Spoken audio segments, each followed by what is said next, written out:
Shalom, kembali bertemu dalam YouTube kita, Hanya Alkitab. Dan kali ini saya ingin menampilkan satu pembelajaran yang cukup penting mengenai doktrin kematian Yesus. Ya, kita akan belajar tentang penebusan dan karya salib Kristus, di mana kita baru saja melewati Jumat Agung dan Paskah kemarin di awal bulan April.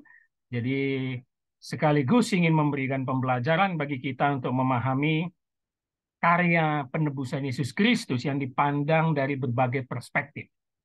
Nah, hari ini saya ingin memberikan judul dan subtema yang menggugah kita untuk memahami berbagai perspektif tentang penebusan Yesus Kristus. Apakah Yesus harus mati di salib? Nah, ini penting ya. Karena selama ini baik kita jemaat awam memahami bahwa dosa kita itu manusia berdosa ditebus lewat kematian Yesus di kayu salib. Ya, hampir secara umum kita memahami semua pemahaman itu, memahami doktrin itu. Yesus harus mati di salib untuk menyelesaikan dosa manusia, menebus manusia yang berdosa. Nah, hari ini saya ingin mengajak kita mempelajari dari berbagai bagian perspektif ya. Jadi ini seperti bukan hanya PA tetapi menjadi studi teologi bagi kita. Apakah Yesus harus mati di salib? Pandangan mengenai inkarnasi dan penebusan Yesus Kristus. Yang artinya, apakah dia harus berinkarnasi yang pertama? Dan di dalam inkarnasinya dan sesuai dengan rencana Allah, dia harus mati di kayu salib. Harus, ya. Apakah memang keharusan mati di kayu salib? Nah, hari ini kita akan mencobai mempelajarinya dari berbagai sisi dan perspektif. Apakah betul Yesus itu harus mati di kayu salib? Baik, kita mulai dulu dari pandangan umum yang memang meyakini Yesus harus mati di kayu salib menebus manusia berdosa. Pertama dari tokoh yang sangat terkenal yaitu Anselmus, ya. Dia bilang begini, motif inkarnasi Yesus dan kematian Yesus di kayu salib adalah karena manusia sudah jatuh di dalam dosa. Jadi ini perlu kita uh, pahami kuncinya, karena manusia sudah jatuh di dalam dosa. Ini pandangan umum yang hampir diterima sebagian besar gereja dan diajarkan kepada jemaat ya. Jadi kematian Yesus di kayu salib adalah karena manusia sudah jatuh dalam dosa dan tidak ada cara lain bagi Allah untuk menyelamatkan manusia kecuali berinkarnasi menjadi manusia seutuhnya dan mati di kayu salib. Jadi Anselmus menyebutnya sebagai satisfaction theory, ya, teori untuk uh, pemenuhan kesenangan, ya, pemenuhan satisfaction karena terpisah. Ya, jadi ketika Adam dan Hawa memakan buah terlarang, sejak saat itu mereka terusir dan artinya terpisah dari Allah. Dan manusia itu mati. Mati baik secara spiritual ataupun jasmani. Itu yang diyakini sebagai pandangan umum yang dianut dari Anselmus. Ya. Jadi Allah yang kudus tidak bisa menyatu lagi atau bersama dengan manusia yang sudah berdosa. Ya, sebelumnya mereka bersama-sama di Taman Eden begitu ya. Tetapi ketika berdosa terusir dan tidak ada cara lain kecuali Allah itu berinkarnasi menjadi manusia dan mati di kayu salib untuk menebusnya. Satisfaction theory. Ini pandangan yang diterima berabad-abad sejak zaman dulu. Ini dalam tulisan Anselmus, Cur Deus Homo. Lalu ini juga ditekankan oleh pandangan Angelic Doctor, ya, ini salah satu tokoh yang sangat berpengaruh pada abad pertengahan, seorang Katolik, Thomas Aquinas. Dia bilang, Thomas Aquinas lebih bijak menjawabnya. Dia setuju dengan Anselmus, tapi dia bilang Allah yang maha kuasa dan bebas tentu bisa berinkarnasi sekalipun manusia tidak jatuh ke dalam dosa. Nah, sudah ada perkembangan dari pendapat Thomas Aquinas setelah Anselmus. Kalau Anselmus bilang inkarnasi itu wajib untuk menyelamatkan manusia berdosa dan mati di kayu salib itu wajib. Nah, itu dia satisfaction theory. Tapi Thomas Aquinas bilang gini, Allah itu kan nggak terbatas. Nggak bisa kita batasi sesuai dengan cara kita berpikir. Allah yang maha kuasa dan bebas, ya tentu bisa, dalam tanda kutip bahasa saya, suka-sukanya berinkarnasi, sekalipun manusia tidak jatuh ke dalam dosa. Aquinas berkata tidak ada kemestian bagi Allah untuk menyelamatkan manusia berdosa. Nah, sedangkan pandangan Anselmus, kemestian harus, ya, sebagai itu makhluk yang dia ciptakan dan yang dikasihinya, ciptaannya yang paling baik. Tapi Aquinas berkata tidak ada kemestian untuk menyelamatkan manusia yang melanggar perintah dan jatuh ke dalam dosa. Tapi, nah Anselmus menekankan ini lagi, sesuai atributnya yang penuh cinta kasih, inkarnasi dan kematiannya merupakan sesuatu yang harus. Nah, ini dikutip Aquinas sebagai rujukannya Lukas pasal 19 ayat 10 dan 1 Timotius 1 ayat 15. Jadi bagi Thomas Aquinas, dia berangkat dari atribut Allah itu sendiri yang penuh dengan cinta kasih. Sedangkan kalau Anselmus kita perhatikan teorinya, itu berangkat dari kesalahan manusia yang jatuh ke dalam dosa, sehingga Allah dituntut harus berinkarnasi dan mati di kayu salib. Tapi Thomas Aquinas berkata dalam tulisannya Magnum Opusnya Summa Theologica, dia berkata tidak. Terserah Allah, dia bebas, dia berdaulat. Tapi karena atributnya yang penuh cinta kasih, maka dia berinkarnasi dan mati di kayu salib. Mirip sebenarnya, tetapi pandangannya sedikit dikembangkan Thomas Aquinas. Dia berangkat dari sisi Allahnya, dari pribadi Allah yang penuh dengan cinta kasih. Kalau Anselmus berangkat dari manusia yang telah jatuh ke dalam dosa.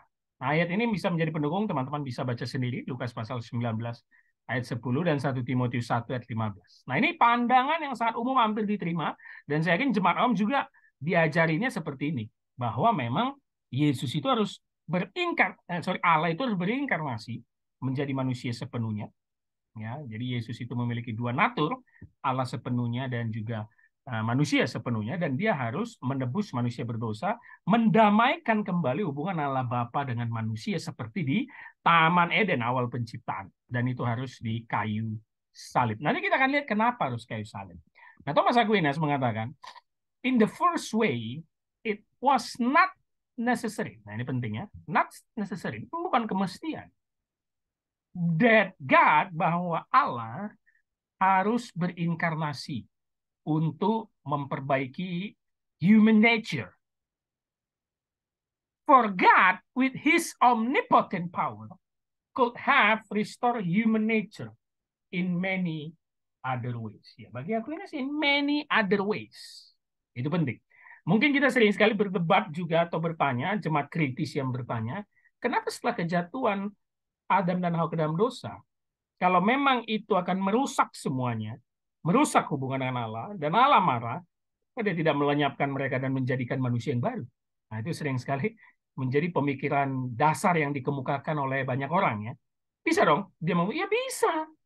Tapi Allah kita bukan Allah yang sembarangan. Bukan Allah yang gampangan langsung menciptakan Adam dan Hawa yang baru. Tidak seperti itu, ya.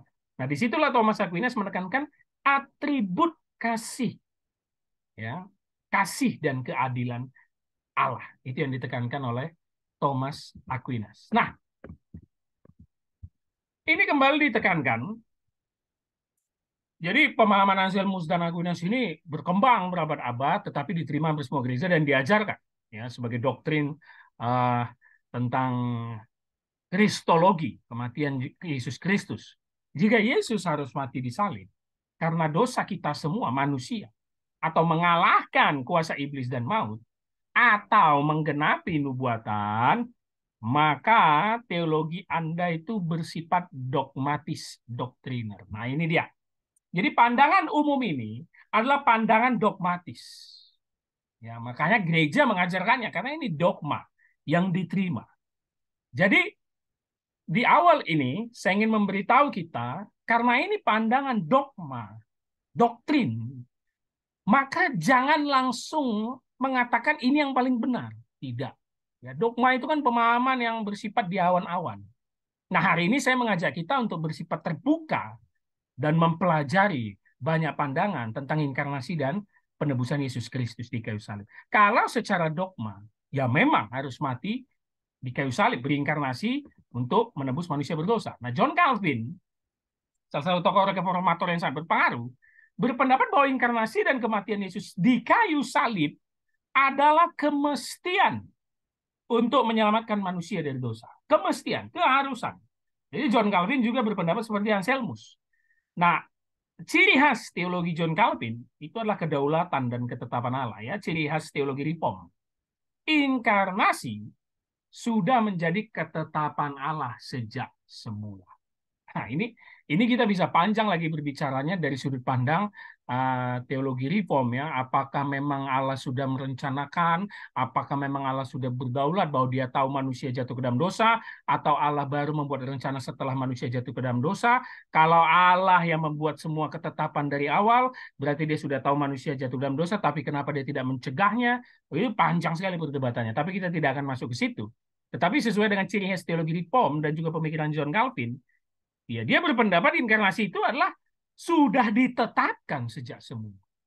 Ya, sudah ditetapkan sejak semula. Bahkan semua nubuatan perjanjian lama yang akan digenapi oleh Yesus Kristus perjanjian baru, yaitu sudah menjadi ketetapan rencana Allah sejak semula. Nah, ini pandangan yang dipegang hampir semua gereja Protestan dan Reform sampai saat ini. Ya, inkarnasi itu adalah ketetapan. Nah, ayat-ayat pendukungnya, di sini kita akan mulai masuk. Tentu ini didasarkan dari pemahaman atau penafsiran kita dari Ulangan pasal 21 dan 23 di Perjanjian Lama. Dikatakan, maka janganlah mayatnya, ya, ini orang yang tergantung, dibiarkan semalam-malaman pada tiang. Bahasa kita di LAI tiang, tapi kalau dalam terjemahan Inggris beberapa Alkitab bahasa Inggris itu tree, ya, pohon. Dalam bahasa Ibrani-nya HS, pohon. Tetapi engkau haruslah menguburkan dia pada hari itu juga. Sebab seorang yang digantung, nah ini dia, terkutuk oleh Allah. Dari sinilah dasar kenapa salib nanti dikatakan hukuman yang terkutuk. Ya, jadi dikatakan dalam hukum Musa, orang yang tergantung pada tiang atau pohon. Nah, kenapa pohon? Nanti kita akan lihat hubungannya. Itu terkutuk oleh Allah. Janganlah engkau menajiskan tanah yang diberikan Tuhan Allahmu kepadamu menjadi milik pusakamu. Nah, ini penuh dengan penafsiran, pemahaman kenapa pohon, ya, terkutuk, dan itu nanti dikaitkan dengan kayu salib, tree atau hais. Nah, ini dikutip di 1 Petrus dan Galatia di Perjanjian Baru. Jadi ini seperti memang menggenapi nubuatan, ya, seperti pemahaman umum kita. Kalau kita percaya Yesus itu Allah itu berinkarnasi dan mati di kayu salib, yaitu memang menggenapi nubuatan. Dan pemahaman itu adalah teologi yang dogmatis dan doktriner. Dan ini pemahaman nubuatannya, Ulangan itu digenapi dengan perkataan Petrus dan Paulus. Di 1 Petrus pasal 2 kita perhatikan, ia sendiri telah memikul dosa kita di dalam tubuhnya di kayu salib. Jadi ada pemahaman kemestian Allah berinkarnasi dan Yesus harus mati di kayu salib. Dan di sini juga digunakan bahasa Inggrisnya tree, pohon. Supaya kita yang telah mati terhadap dosa, hidup untuk kebenaran, oleh bilur-bilurnya kamu telah sembuh. Sama, pohon. Jadi memang mengutip pemahaman dari Ulangan dan digenapi nubuatan ini. Dan Galatia betul-betul mengutipnya secara langsung. Kristus telah menebus kita dari kutuk hukum Taurat dengan jalan menjadi kutuk karena kita. Sebab ada tertulis, terkutuklah orang yang digantung pada kayu salib, ya, dan menggunakan tree. Sebab ada tertulis, karena memang diambil dari Ulangan pasal 21 dan 23 ini. Terkutuklah orang yang digantung pada tiang, pada kayu salib atau tree. Kalau tadi bahasa Ibraninya AS, bahasa Yunaninya silo. Nah, ini perkataan Paulus dalam Galatia pasal 3 ayat 13. Nah, pohon atau tiangnya yang akhirnya kita pahami itu sebenarnya kayu salib, tempat Yesus menebus manusia berdosa. Tetelestai, sudah selesai. Nah, kenapa ada ahli yang mengatakan, cukup unik sih jawabannya. Karena semua dimulai dari sini. Apa itu? Dalam Kejadian 3, ketika manusia jatuh ke dalam dosa, tepatnya Hawa yang digoda ular yang berbincang di pohon, tempat buah terlarang yang akan dimakan Hawa. Nah, ini dia. Jadi dari mulai sini, karena diyakini sebagai awal mula jatuhnya manusia ke dalam dosa, identik dengan pohon. Ya, pohon, tiang, salib. Dan kita tahu juga ada kisah tiang yang dimana Musa membuat ular tergantung untuk menyelamatkan umat Israel yang dikutuk Allah. Ya, jadi harus memandang uh, ular yang berada di tiang itu supaya mereka sembuh. Jadi teologinya kayak selalu nyambung ya, mulai dari perjanjian lama sampai perjanjian baru. Dan ada yang mengatakan ya ini karena memang Hawa jatuh ke dalam dosa saat memakan buah terlarang di pohon yang di situ dia berbincang-bincang dan digoda oleh ular. Jadi semua harus diselesaikan di pohon, tree, yaitu kayu salib. Jadi pandangan umum ini memang menganut kemestian Allah berinkarnasi dan harus mati di kayu salib. Dan itu kita terima. Dan itu tidak ada menjadi kesalahan. Itu pemahaman yang benar, itu dogma yang benar. Ya. Nah, tapi hari ini kita belajar dari berbagai perspektif, kenapa Yesus harus mati. Nah, kan itu ya, untuk menambah pemahaman kita, bukan hanya secara dogmatis, tetapi juga dari sisi lain. Nah, kita akan masuk, ini menjadi pandangan inti yang kedua. Dan saya membuatnya lebih sedikit provokatif. Yesus tidak harus mati di salib. Nah, mungkin beberapa teolog juga yang sudah banyak baca dan juga mendengarkan dari teolog-teolog lain, ini pasti sudah tahu. Ya, Yesus tidak harus mati di salib. Ya, seperti kata Aquinas, dia bebas untuk berinkarnasi. Tidak ada kemestian menyelamatkan manusia yang jatuh ke dalam dosa. Dan pandangan yang sangat terkenal dari uh, pemahaman Yesus tidak harus mati di kayu salib itu adalah Bonaventura dan John Scotus dan juga teologi Fransiskan, Ordo Fransiskan dari rekan kita Katolik. Ya. Pandangan Bonaventura, John Scotus mengatakan inkarnasi dan kematian Yesus itu bukan untuk menebus manusia berdosa. Gak mesti, tetapi untuk menciptakan, menyempurnakan ciptaan. Nah, ini. Jadi berhubungan dengan kosmik.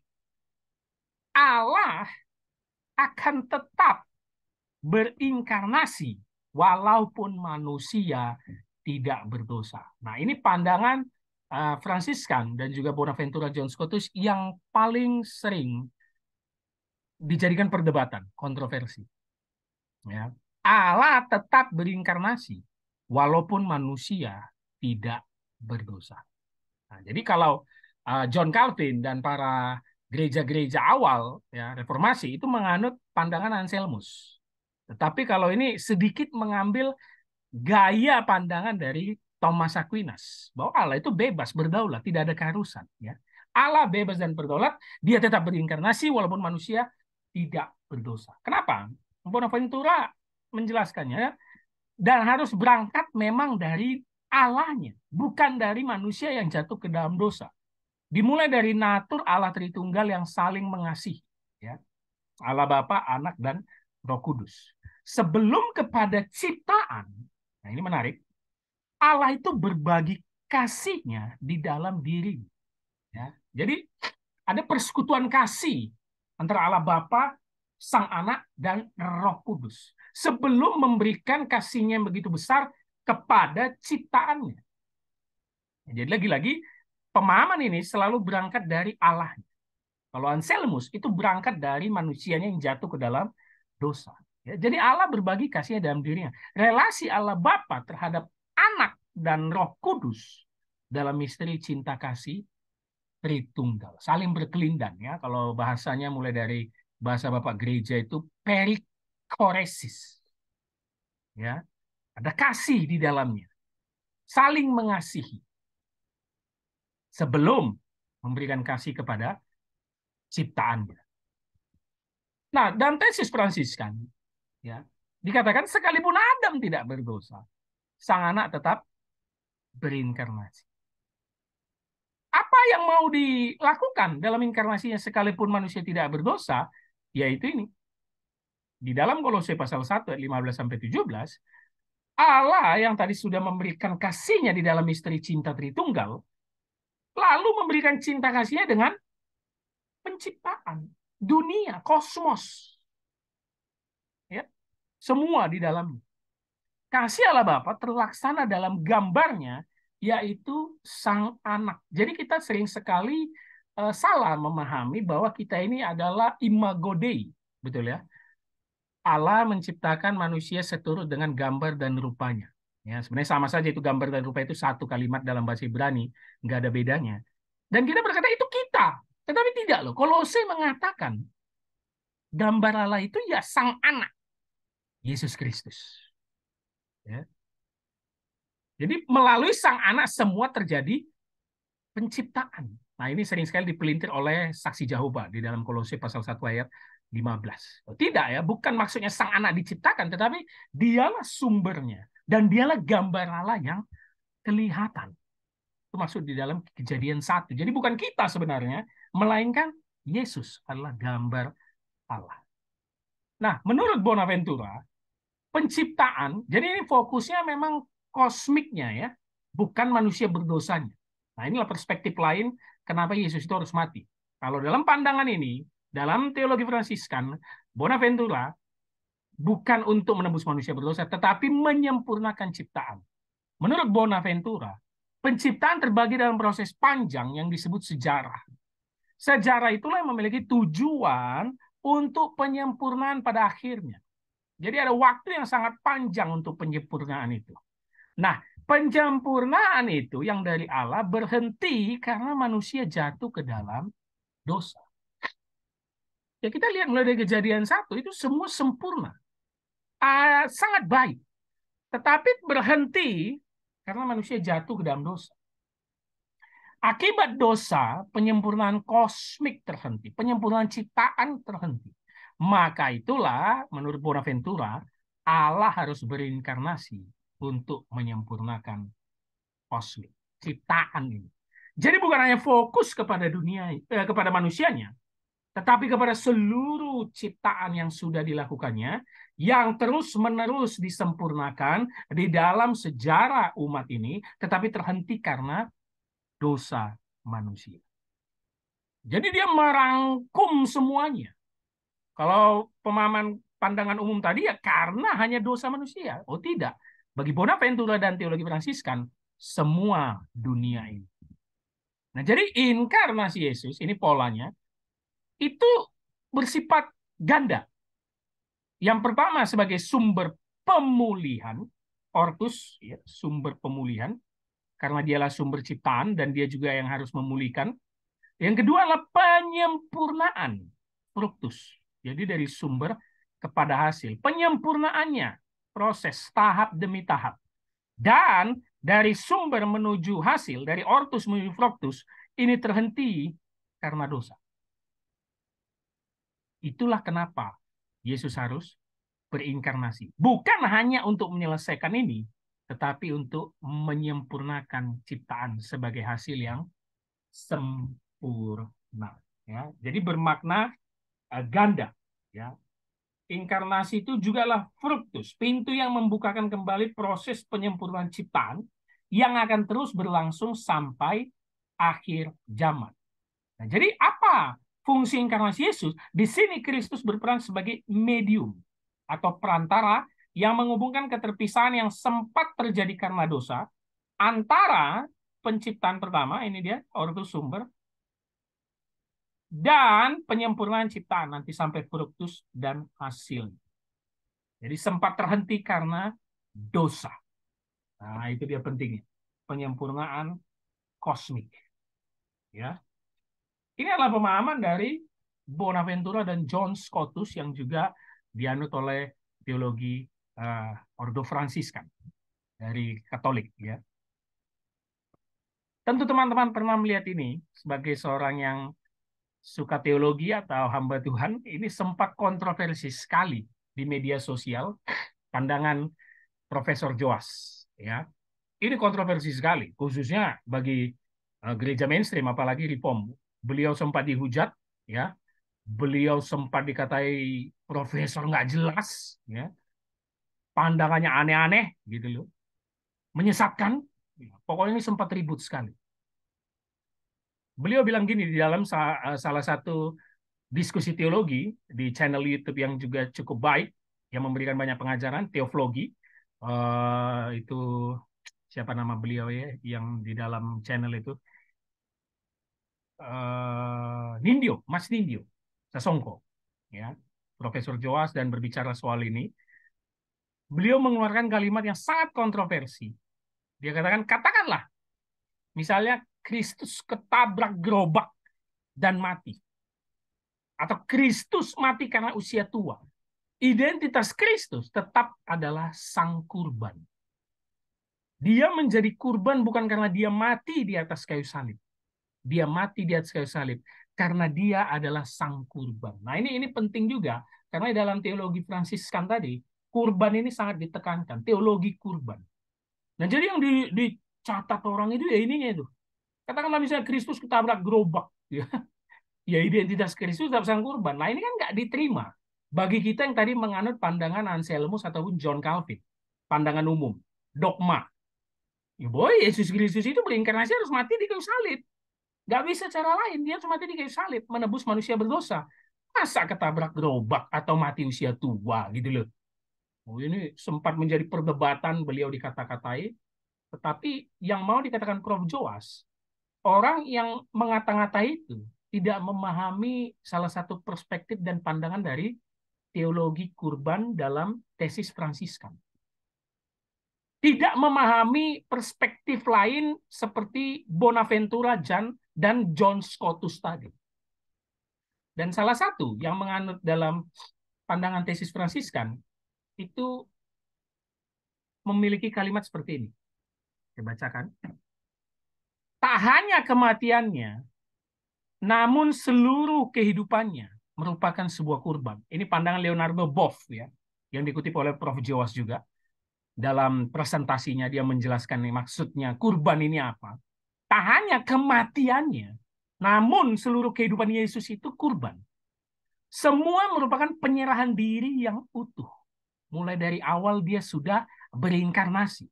Kristus akan tetap menjadi sebuah kurban. Nah, ini dia intinya yang mendasari perkataan beliau tadi dalam quote ini, ya.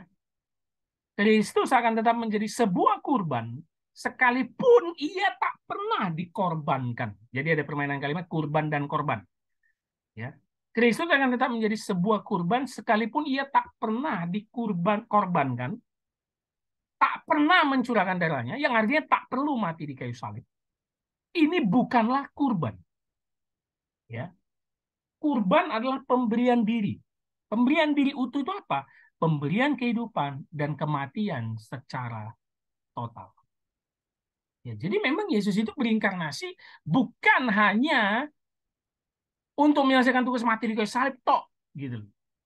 Tetapi dia adalah kurban yang mulai dari dia sudah berinkarnasi, dari dia lahir, itu pemberian kehidupan dan sampai kematiannya secara total. Jadi yang mau ditekankan oleh Leonardo Boff dan juga dalam tesis Fransiskan, bukan soal kayu salib, tetapi soal kehidupan utuh sang anak, yaitu Kristus. Karena dia memang dijadikan kurban, pemberian diri utuh, ya, mulai dari kehidupan sampai kematiannya secara total.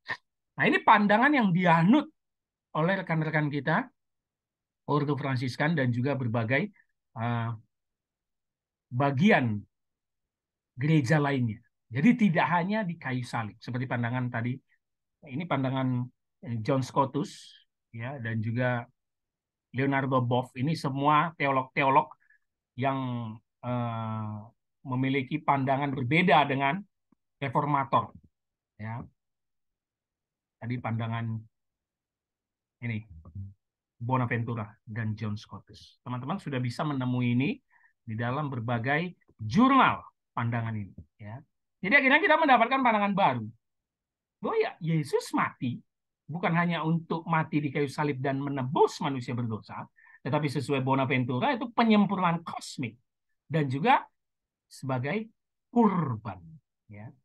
Kristus akan tetap menjadi sebuah kurban sekalipun ia tak pernah dikorbankan, kata Leonardo Boff yang dikutip oleh Prof. Joas. Jadi kita jangan sampai tertutup gitu ya, langsung mengatakan sebuah pandangan itu sesat karena hanya merasa pandangan kita yang benar dan itu sudah turun-temurun dari abad ke abad. Enggak, kita harus bersifat terbuka. Nah, ini yang pembelajaran yang hari ini kita pelajari. Baik. Nah, saya serbakan sedikit juga. Ini sebenarnya sudah pernah saya tayangkan, tapi untuk merimain kita, historisitas kematian Yesus. Nah, tentulah bagi orang Yahudi atau orang zaman dulu, bahkan ada yang sampai sekarang, Yesus mati di kayu salib itu bagi mereka nothing. Bukan untuk menebus manusia berdosa, bukan untuk menebus mereka, ya. Tetapi bagi mereka itu menjadi elemen sosio-historis. Saya sertakan di sini pandangan umum tentang historisitas kematian Yesus. Bagi orang-orang seperti Yahudi yang sampai sekarang tidak percaya Yesus itu adalah Mesias, ya Yesus mati bukan untuk menebus dosa, melainkan karena sentimen plus konspirasi politik kekuasaan dan sosiokultur religius dari mahkamah agama Yahudi dan penguasa Romawi yang terganggu oleh gerakan mesianis Rabi Muda dari Nazaret. Yang pengaruhnya pada zaman itu mengganggu pemuka agama Yahudi, mengganggu aturan-aturan Romawi yang sampai menembus jantung kota Yerusalem. Nah, kalau kita memahaminya secara ini, maka teologi kita dibangun dari elemen sosio-historis. Jadi, kenapa Yesus mati? Karena dia mengganggu stabilitas pemuka agama pada zaman itu dan penguasa Romawi. Boleh kita bilang itu? Ya boleh. Jadi, kita sekarang tidak hanya punya satu jawaban bahwa Yesus itu, kenapa Yesus mati? Ya, menebus manusia berdosa di kayu salib. Bukan hanya itu. Sekali lagi saya katakan itu tidak salah sama sekali. Itu pandangan umum yang dipegang sampai sekarang. Tetapi kita sekarang melihatnya dari berbagai perspektif. Kalau Anda menjawab ya Yesus itu pengganggu, no problem. Karena memang pada zaman itu dia mengganggu stabilitas Mahkamah Agama Yahudi, Sanhedrin, dan juga menimbulkan kekhawatiran kepada penguasa Romawi akibat gerakan yang masif sekali, pengikutnya yang cukup banyak. Yang akhirnya mereka sepakat untuk menyalibkan Yesus Kristus. Ya. Nah, pendapat dari luar orang Kristen seperti sejarah Romawi, satiris Yunani, dan sejarah Yahudi mencatat ya memang Yesus itu eksis gitu. Nah, ini bisa menjadi bahan apologetika kita ya. Yang banyak agama, ada salah satu agama tertentu yang mengatakan Yesus itu tidak mati di salib ya. Mereka menyebutnya Isa ya, tidak mati di salib. Loh, enggak jelas. Mati di salib. Sejarawan Romawi Tacitus dalam tulisannya di sekitar abad pertama dan kedua Annals mencatat ya Kristus atau Yesus, gelar ini sudah dikenal, diberikan kepada Yesus pada zaman dulu, menderita hukuman ekstrim pada pemerintahan Tiberius di tangan salah seorang prokurator kami ya, Pontius Pilatus. Jelas. Jadi kisahnya itu masuk ke dalam sejarah, dicatat dalam sejarah bahwa yang namanya Yesus itu mati di kayu salib. Satiris Yunani Lucian menyebut Yesus sebagai persona terkemuka yang mengajarkan ritual baru, ajaran baru, yang beda dengan diajarkan rabi-rabi Yahudi, pemuka agama, dan disalibkan karena hal itu. Dianggap apa? Menista, dianggap menghujat Allah. Dan yang paling terkenal sejarawan Yahudi pada abad pertama, Flavius Josephus, yang catatannya sering sekali dijadikan bukti sejarah yang valid. Dia berkata, kira-kira pada waktu itu, Yesus, namanya jelas, seorang bijak, kalau boleh menyebutnya manusia, mungkin Flavius menyindir ya, karena dia diagungkan sebagai Tuhan, Yesus. Karena ialah pembuat pekerjaan yang menakjubkan, melakukan banyak mujizat. Seorang guru sedemikian yang membuat orang menerima kebenaran dengan sukacita. Ia menarik banyak pengikut, baik orang Yahudi maupun orang asing, ya Yunani juga ada. Ia adalah Kristus. Ini gelar Yahudi yang tentu Flavius tahu, Mesias maksudnya. Dan ketika Pilatus, lagi-lagi nama Pilatus ini muncul, menunjukkan ini bukti sejarah yang jelas, atas usulan orang-orang terkemuka di antara kami, ini pemuka agama, Sanhedrin, menghukumnya dengan penyaliban. Mereka yang menyayanginya pada mulanya tidak meninggalkannya. Ini para perempuan pastinya. Karena ia menampakkan diri lagi hidup-hidup kepada mereka pada hari ketiga Paskah yang kita peringati. Sebagaimana nabi-nabi kudus telah meramalkannya. Dan puluhan ribu hal ajaib lainnya tentang dia. Ini nabi-nabi perjanjian lama. Kitab-kitab PL sudah menubuatkan karya Kristus. Dan suku Kristen. Nah ini menarik ya. Josephus Flavius menyebutnya suku Kristen. Yang dinamakan menurut dia. Artinya pengikut Kristus. Tidak punah sampai hari ini. Wah, ini catatan yang sangat jelas, lengkap, detail, dan terperinci. Dari orang-orang yang bukan Kristen. Bayangkan. Mereka dengan jujur dan jelas mencatat bahwa kisah itu eksis dan nyata.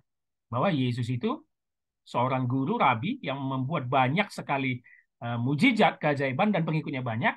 Tapi karena membuat keributan, tanda kutip, mengganggu mahkamah agama dan penguasa Romawi, maka dia disalibkan. Nah itu jawaban elemen sosiohistoris. Apakah salah? Ya tentu tidak. Karena itu bukti nyata dan jelas-jelas terjadi.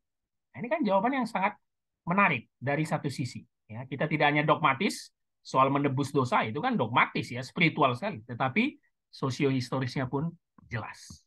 Baik, yang terakhir, pandangan yang cukup terkenal juga, kenapa Yesus harus disalib? Apakah dia harus mati disalib? Tadi kita sudah mendapatkan pandangan yang menarik dari tesis Fransiskan, ya Bonaventura dan John Scotus, tidak harus, tetapi Yesus itu mati untuk penyempurnaan kosmik ya dari awal ciptanya. Nah, yang menarik juga adalah teori scapegoat atau kambing hitam. Ini teori yang cukup terkenal juga dalam dunia teologi bagi kita yang sudah belajar. Apa itu teori scapegoat? Ya, scapegoat itu kan kambing hitam, dikambing hitamkan. Kalau dalam bahasa sehari-hari, secara umum kita tahu dikambing hitamkan itu artinya dipersalahkan, dibuat menjadi salah padahal tidak salah. Itu kan kambing hitam. Dan ini sudah dibangun di dalam teologi PL sampai ke PB. Nah, teori scapegoat ini diperkenalkan atau dipopulerkan oleh seorang teolog dan filsuf namanya René Girard, ya, Prancis. Penyaliban dan kematian Yesus sebagai jalan keluar bagi penenangan histeria massa yang mentransfer kemarahan bersama ke satu orang. All against one. Itulah teori kambing hitam. Ini ada kaitannya dengan elemen sosiohistoris tadi. Ya. Bahwa Yesus ini dianggap sebagai pembuat kekacauan, sehingga untuk melakukan penenangan, tidak terjadi kekacauan, tidak terjadi penistaan di mana-mana, tidak terjadi kerusuhan, maka semua kesalahan itu ditimpakan Yesus atau dibuat-buat dan dicari-cari kesalahan supaya Yesus menjadi salah dan harus mati disalib, menerima hukuman salib Romawi. Ditransfer, all against one. Itulah teori scapegoat. Yesus adalah korban tak bersalah yang dijadikan kambing hitam untuk memulihkan tatanan sosial. Menarik, ya? Jadi sengaja dipersalahkan, dikambing hitamkan, supaya tatanan sosial tidak terganggu pada zaman dulu. Nah, ternyata pemahaman kambing hitam ini ada kaitan eratnya dari perjanjian lama. Ya, Azazel itu menunjuk kambing penghapus dosa. Azazel, ya. Kambing penghapus dosa, la Azazel, yang diartikan bagi pembuangan mutlak atau bagi Azazel. Nah, ini adalah ritual yang dilakukan dari zaman Musa, bahwa untuk menghapus dosa bangsa Israel biasanya dibawa domba dan juga kambing. Domba itulah yang nanti diterima, domba yang tak cacat celah ya, dan disembelih, darahnya itu yang nanti dipercikan dalam tabernakel, bait Allah. Ya. Dan kambing hitam ini, yang disebut Azazel ini nanti dilepaskan di padang gurun sebagai pendamaian. Jadi dilepaskan. Jadi ada dua yang dilakukan imam. Pertama menyembelih domba yang tak bercacat celah bagi penghapus dosa, dan juga melepaskan kambing hitam, kambing penghapus dosa ke padang gurun. Itulah yang disebut Azazel. Ya. Ayatnya ada di Imamat pasal 16 ayat 20 sampai 22. Setelah selesai mengadakan pendamaian bagi tempat kudus dan kemah pertemuan serta mesbah, ia harus mempersembahkan kambing jantan yang masih hidup itu. Dan Harun harus meletakkan kedua tangannya ke atas kepala kambing jantan yang hidup itu dan mengakui di atas kepala kambing itu segala kesalahan orang Israel dan segala pelanggaran mereka, apapun juga dosa mereka. Jadi transfer, ada transfer. Ya, ingat tadi kata Rene Girard, scapegoat itu mentransfer all against one. Ya, semua dosa bangsa Israel ditransfer lewat perantaran tangan Imam Harun kepada kambing hitam atau Azazel ini. Ia harus menanggungkan semuanya itu ke atas kepala kambing jantan itu dan kemudian melepaskannya ke padang gurun dengan perantaran seorang yang sudah siap sedia untuk itu, dibawa ke padang gurun. Demikianlah kambing jantan itu harus mengangkut segala kesalahan Israel ke tanah yang tandus. Dan kambing itu harus dilepaskan di padang gurun. Nah, ada juga yang mengatakan Azazel ini iblis padang gurun. Ya, bahasa Azazel itu roh jahat atau iblis padang gurun. Ya, tapi sebenarnya makna dari bahasa Ibrani-nya tadi, Azazel itu adalah pembuangan mutlak. Kambing jantan yang memang dilepaskan dan dibuang ke padang gurun. Nah, itu ritual dari perjanjian lama yang dilakukan untuk penghapusan dosa. Dan kematian Yesus yang kita yakini menghapus manusia berdosa jika menggunakan pandangan umum kita, yaitu berkaitan erat dengan scapegoat. Ya. Yang kita tahu waktu di kayu salib ketika Yesus mengatakan Eloi, Eloi lama sabachthani, ya, semua dosa umat manusia sedang ditransfer ke dia. Ya. Dan dialah yang menanggung semua kesalahan umat berdosa. Nah, pandangan ini kita bisa melihat saat Yesus dibaptis oleh Yohanes Pembaptis sesudah ya di Sungai Yordan, dikatakan dalam teks Alkitab Roh memimpin Yesus ke padang gurun untuk dicobai oleh iblis. Nah, dari sini kita sudah mendapatkan penggenapan nubuat dari ritual korban Azazel di Perjanjian Lama. Sebagaimana kambing bagi Azazel dengan perantaran seorang yang sudah siap sedia dilepas ke padang gurun. Kemudian Yesus kembali sebagai domba Paskah menjadi korban penghapus dosa umat manusia dengan dibunuh di atas kayu salib. Ya. Jadi Yesus ini ya anak domba yang menghapus dosa dunia. Yesus juga sebagai scapegoat, kambing hitam. Jadi memang dia dikambing hitam kan, yang tak bersalah dituduh dan dibuat menjadi bersalah. Itulah teori scapegoat. Jadi ini bisa kaitannya dengan nanti kematian dan juga kebangkitan Yesus Kristus. Dan kalau kita balik lagi ke definisi awal Rene Girard yang mengatakan Yesus itu sebagai jalan keluar bagi penenangan histeria massa yang mentransfer kemarahan bersama ke satu orang, ternyata secara tak sengaja Injil Yohanes memberikan bukti nyata dalam ayatnya. Nubuatan dari imam besar Kayafas. Ini dia. Tetapi seorang di antara mereka, yaitu Kayafas, imam besar pada tahun itu, berkata kepada mereka, kamu tidak tahu apa-apa. Ini detik-detik untuk Yesus ditangkap, dituduh bersalah supaya disalibkan ya. Kamu tidak tahu apa-apa. Dan kamu tidak insaf. Bahwa lebih berguna bagimu jika satu orang mati untuk bangsa kita daripada seluruh bangsa kita binasa. Penulis Injil Yohanes mengatakan imam besar Kayafas tidak menyadari perkataannya karena memang itu adalah nubuatan dari Roh Kudus. Jika satu orang mati untuk bangsa kita, itu lebih berguna daripada seluruh bangsa kita binasa. Wah. Yesus dijadikan kambing hitam, seluruh kemarahan mereka ditransfer ke Yesus, dan juga nanti di kayu salib seluruh dosa manusia ditransfer ke Yesus. Dia sebagai anak domba yang menghapus dosa dunia, dia juga sebagai scapegoat untuk dipersalahkan. Sudah jelas. Teks Alkitabnya pun mengatakan demikian. Lebih berguna bagimu jika satu orang mati untuk bangsa kita daripada seluruh bangsa ini binasa. Dan ini diucapkan imam besar. bukan nabi ya. Ini imam besar yang sangat membenci Yesus dan merencanakan penangkapan dan penyaliban Yesus Kristus. Jadi kenapa Yesus harus mati? Karena dia adalah kambing hitam. Menurut teori scapegoat, René Gila. Jelas. Ya.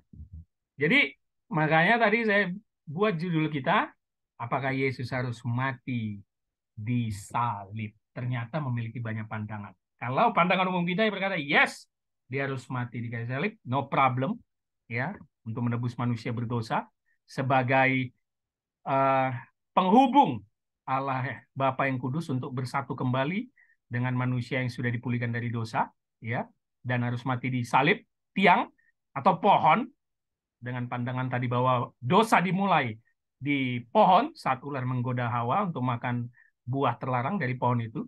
Tetapi kita memiliki perspektif lain bahwa Yesus tidak harus mati di salib menebus manusia berdosa, karena ada pandangan Bonaventura dan John Scotus dan juga tesis Fransiskan bahwa Yesus itu mati untuk penyempurnaan kosmik, ya, yang dimulai dari cinta kasih Allah Tritunggal dan memberikan cinta kasihnya kepada ciptaan dunia ini.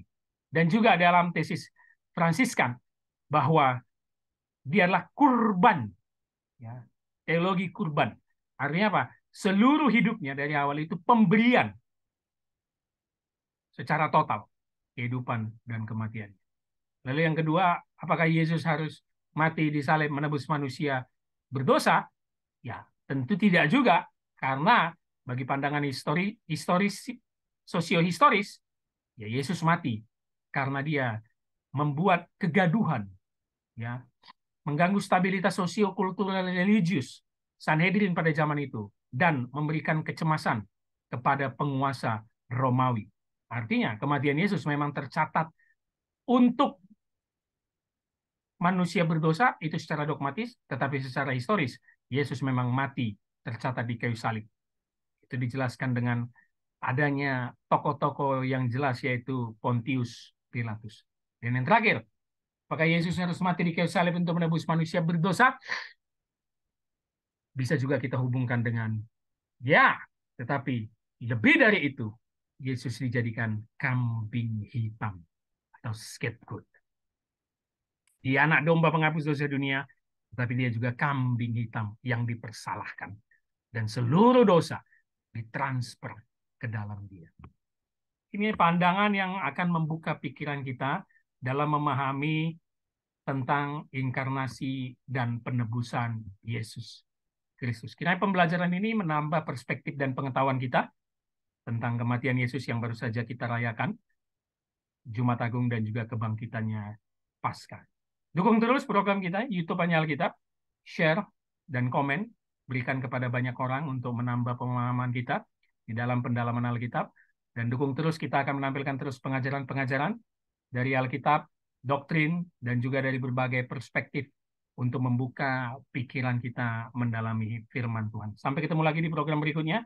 Shalom, Tuhan Yesus memberkati.